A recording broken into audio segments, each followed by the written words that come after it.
We are operating under the modified Chatham House rule. You may have heard this Chatham House rule. What it means is no attributed comments without permission. The purpose of this is to encourage your creativity. We're going to be throwing out a lot of ideas here. We don't want you to be, self-editing all the time and worrying, what if this gets back to my tenure committee, right? Forget that. You're not supposed to be quoted. You can brainstorm. You can push the boundaries. That's what this is about.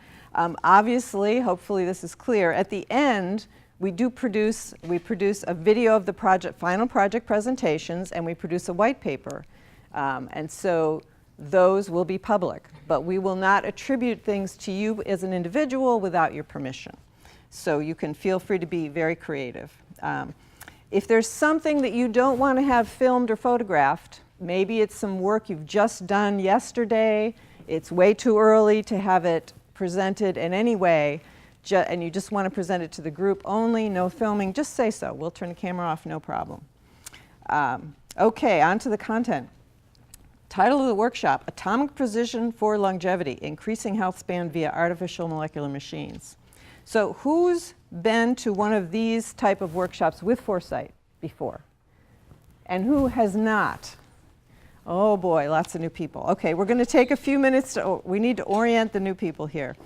You may be thinking, as would be normal for you to be thinking, this better be worth my time, right? You're giving a whole weekend. Some of you have flown in from significant distances. This had better be good. And we're going to make it, our goal is to make it very, very good for everybody here. And you'll have to see how close we come to that, but we've done well in the past.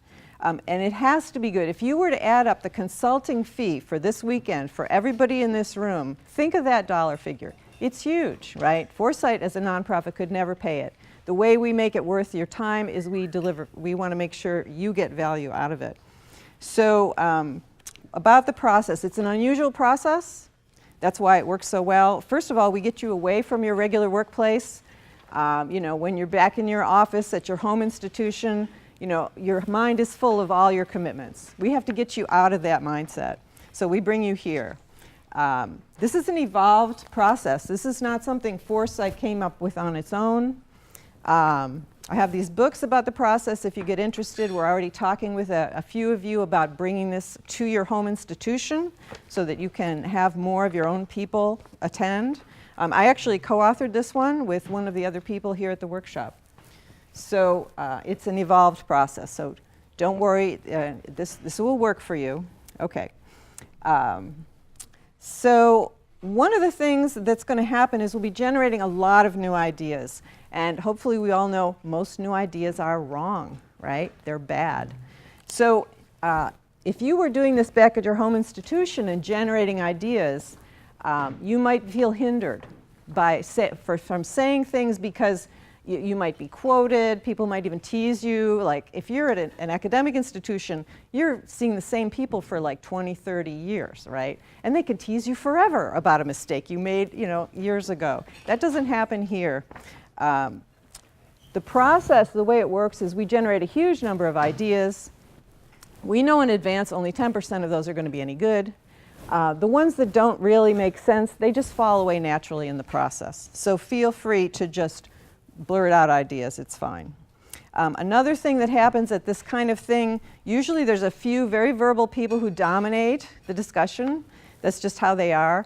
We deal with that, but most of you are introverts. I'm an introvert, believe it or not. So if you want to say something, just kind of put your hand up like this. We'll watch. Okay, we're going to watch all of you and make sure that you get the floor when you need it. So let's see now. Uh-oh. These are in an impenetrable box. See how fast you can get this open for me. Oh, all right. He's a man of action here. So you need like a knife. There we go. Pen. A pen. That will do it. Thank you. I'm just going to take the blue one. Thank you. Okay. So there's a lot of different kinds of benefits you can get from this. We're going to divide this into low-hanging fruit, medium-hanging fruit, and high-hanging fruit. So low-hanging fruit is, you're all trying to do something back home. You're working on some kind of technical problem. You've got some issues. Things are holding you back. Some problems. Either something's not working in the lab, you need modeling help, you need your protein purification isn't working. That's one I used to always have. You need some kind of organic molecule synthesized very cheaply, and you can't find a supplier. So these are immediate problems. Somewhere in this room is probably someone who could advise you on that. So feel free to ask whatever it is you need, whatever kind of advice or problem solving you need. There's a good chance there's somebody here who's going to be able to help you with that. And then the next level of challenge would be an idea. There's going to be three kinds of ideas. There's the ones that we end up making project proposals at the end. These are like our top 5 or so ideas that our group is able to come up with. So these are definitely going to come out. Whether you personally choose to participate in those is your choice, but they may end up being real projects and funded projects. Second are the ones that fall away. The reasons they fall away may be because they're wrong and they're bad ideas, or it may just be that the critical mass of people to support it isn't in the room, but you know who they are, right? So that would be another type of idea that you take back with you. And then there's the third one, which is the one you're going to have on the plane on the way home, right? Not everything is going to happen in these 2 days. Some of it's going to happen, it's going to click in your mind later. All the pieces are here, but you haven't put it together. So you're going to have those here. And then at the very top is, and I know some of these have happened from this, is long-term collaborations. This is where you find people here that you don't just do one project with. They become collaborators for a decade or more. So, and we know those have happened here also. So our goal is, even if all you get is this, that you will go home and say, I am so glad I went to that event. All right.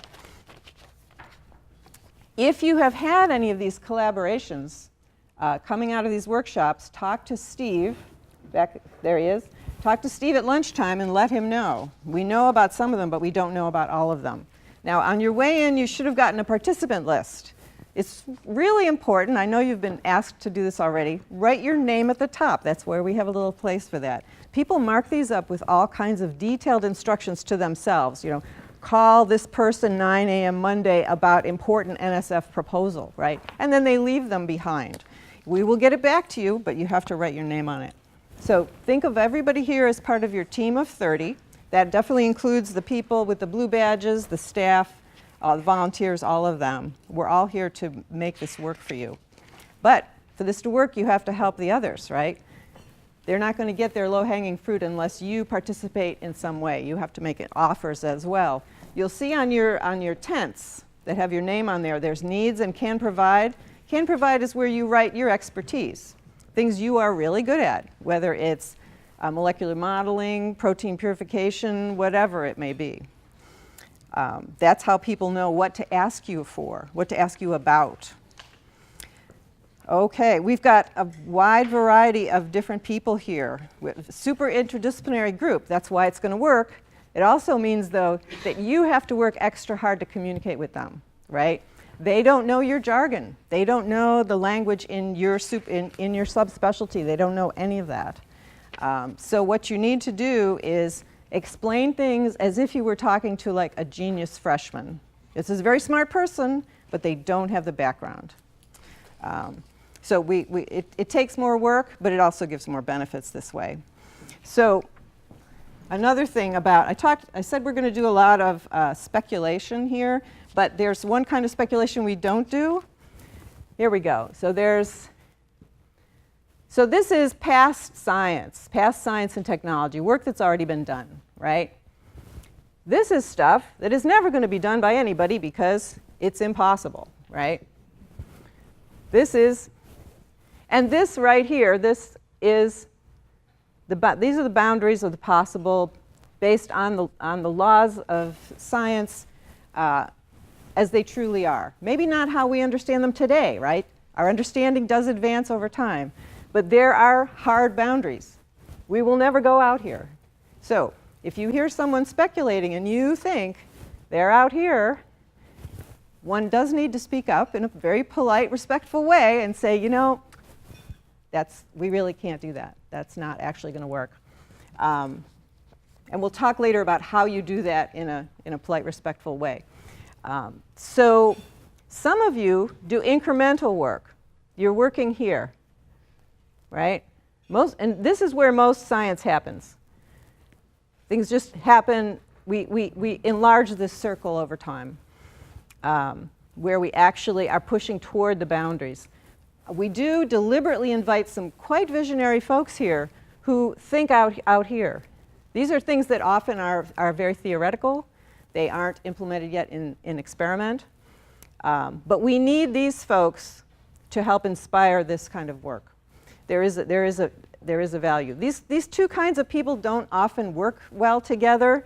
They have very different attitudes toward things. But we mix them here on purpose. And the reason is these folks can see the long-term picture, which helps inspire, all right, why are we actually doing this? What direction are we going in? And who's going to fund this? Why is this going to be funded? You have to have that long-term vision, right? This helps with inspiring this work and figuring out where the heck is the money coming from for this.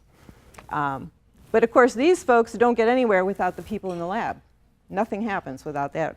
So even though these types of people tend to annoy each other, we bring you here on purpose, and I'm telling you, you can handle it for 2 days.